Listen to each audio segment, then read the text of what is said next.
ఒక అందమైన వసంతకాల రోజున ఒక ఎర్ర గులాబీ అడవిలో బ్రహ్మజముడు మరియు ఎత్తైన చెట్ల పక్కన గర్వంగా వికసించింది.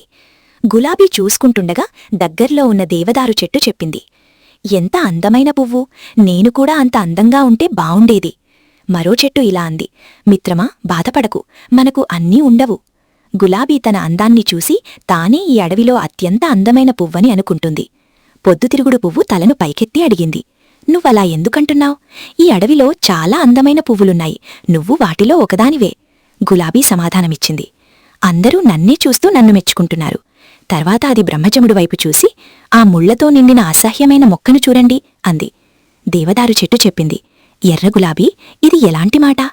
అందమంటే ఏమిటో ఎవరు చెప్పగలరు? నీకూ ముళ్ళున్నాయి కదా. గర్వంతో ఉన్న గులాబీ కోపంగా దేవదారు చెట్టును చూసింది. నీకు మంచి అభిరుచి ఉందని అనుకున్నాను, నీకు అందమంటే ఏమిటో అస్సలు తెలియదు. నా ముళ్లను బ్రహ్మజముడు ముళ్లతో పోల్చలేవు అంది. ఎంత గర్వమైన పువ్వో అని చెట్లు అనుకున్నాయి. గులాబీ తన వేర్లను బ్రహ్మజముడు నుంచి దూరంగా కదిలించడానికి ప్రయత్నించింది, కాని అది కదలలేకపోయింది.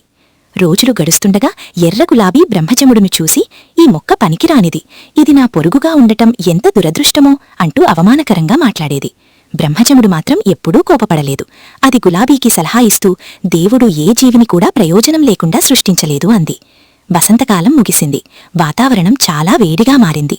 వర్షం లేకపోవడంతో అడవిలో జీవితం కష్టమైంది. ఎర్ర గులాబీ వాడిపోవడం ప్రారంభించింది.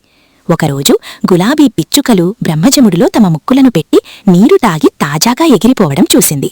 ఇది గులాబీకి ఆశ్చర్యంగా అనిపించింది. కాబట్టి అది దేవదారు చెట్టును పక్షులు ఏమి చేస్తున్నాయని అడిగింది. దేవదారు చెట్టు పక్షులు బ్రహ్మజముడు నుంచి నీరు తాగుతున్నాయని వివరించింది. అవి రంధ్రాలు చేస్తే తనకి నొప్పి కలగదా అని గులాబీ అడిగింది. అవును, కాని పక్షులు బాధపడటం బ్రహ్మజముడుకు ఇష్టం లేదు అని అంటుంది. గులాబీ ఆశ్చర్యంతో కళ్ళు తెరిచి, బ్రహ్మజముడు దగ్గర నీళ్లున్నాయా అని అడిగింది. అవును, నువ్వు కూడా దానినుంచి తాగవచ్చు. నువ్వు తనని సహాయం అడిగితే పిచ్చుక నీకు నీరు తీసుకురాగలదు. గులాబీ బ్రహ్మజముడును నీరు అడగడానికి చాలా సిగ్గుపడింది, కాని చివరకు సహాయం కోరింది.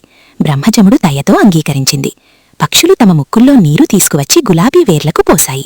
అలా గులాబీ ఎవరినీ వారి రూపాన్ని బట్టి అంచనా వేయకూడదని, ప్రతి ఒక్కరిలో ఒక ప్రత్యేకత ఉంటుందని తెలుసుకుంది. మరెన్నో కథల కోసం చిట్టి ఛాంపియన్ ఛానల్ను లైక్ చేసి సబ్స్క్రైబ్ చేసుకోండి.